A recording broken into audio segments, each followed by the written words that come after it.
신혼여행에서 돌아온 지 이틀째. 짐도 채 다 풀지 못한 주연은 성민과 함께 인사 겸 시댁에 들렀다. 반찬 몇 가지 싸주시겠지 정도로 생각하며 들어선 거실은 예상보다 지나치게 단정하게 정리돼 있었다. 앉아봐라. 며느리도 이제 이 집 식구 됐으니 알아야지. 시어머니의 첫마디부터 범상치 않았다. 주연은 내심 불길함이 스멀대는 걸 느끼며 고든 자세로 앉았다. 시어머니는 다소 비장한 표정으로 말을 이었다.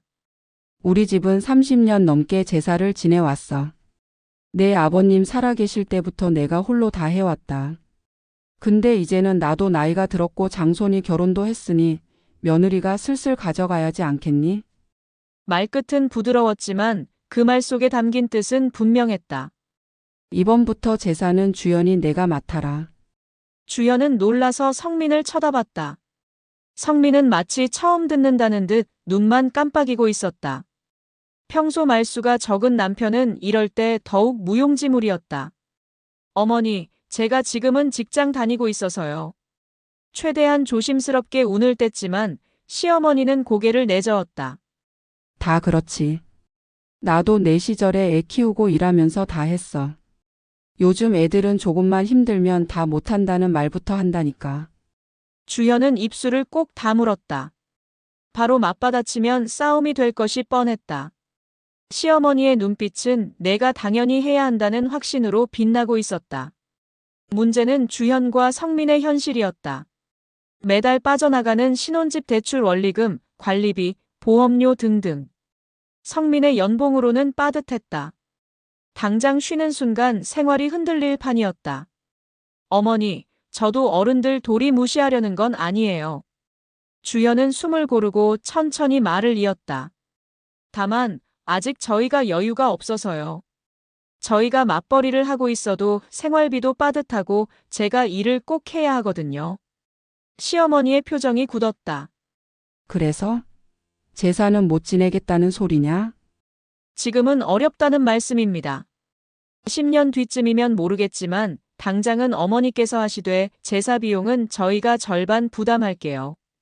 제가 쉴 수 있는 날엔 미리 와서 같이 제사 준비도 도울게요. 시어머니는 코웃음을 쳤다. 돈만 낸다고 제사가 되나? 마음이 중요하지. 주연은 고개를 끄덕였다. 맞아요. 그래서 제가 지금은 더 힘들다는 겁니다. 지금 제 마음이 그렇지 못한데 억지로 맡기시면 저는 정성스러운 마음이 아니라 좋지 않은 감정으로 하게 될 것 같아서요. 잠시 정적이 흘렀다. 성민이 조심스럽게 끼어들었다. 엄마, 주연이 말도 이해해줘. 우리가 아직 대출도 많고. 시어머니는 그제야 아들을 노려보며 툭 쏘았다. 너는 장손이란 걸 까먹었냐? 내 아버지한테 부끄럽지도 않아? 성민은 대답하지 못했다. 주연은 그런 남편이 안쓰럽기도 했지만 동시에 이 문제는 누군가 선을 그어야 끝난다는 걸 깨달았다. 그날 시댁을 나오는 길 부부는 말이 없었다. 차 안에서 한참을 달리다 주연이 먼저 입을 열었다. 우리 오늘 얘기 애매하게 끝내면 평생 끌려갈 거야. 성민은 핸들을 잡은 채 작게 한숨을 쉬었다. 나는 엄마도 이해되고 너도 이해돼. 근데 난 뭘 어떻게 해야 할지 모르겠다.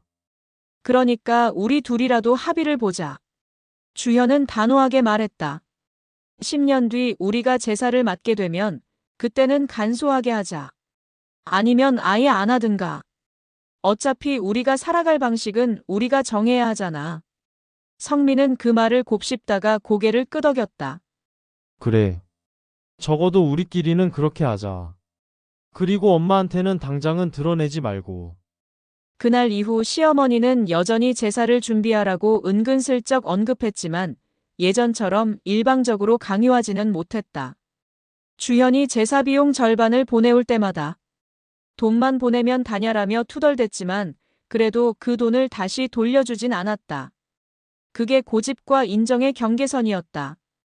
겉으로는 평범해 보이는 가족. 하지만 각자의 마음속엔 현실적인 계산과 감정이 동시에 존재했다. 제사는 당장은 시어머니 목. 그러나 미래는 부부의 목. 그리고 그 미래가 어떤 모습일지는 시간이 지나면 자연히 드러날 것이다. 앞으로 제사를 어떻게 하든 이제는 누군가의 희생이 아니라 가족 모두가 함께 결정하고 함께 책임져야 할 일이라는 사실만은 분명해졌다.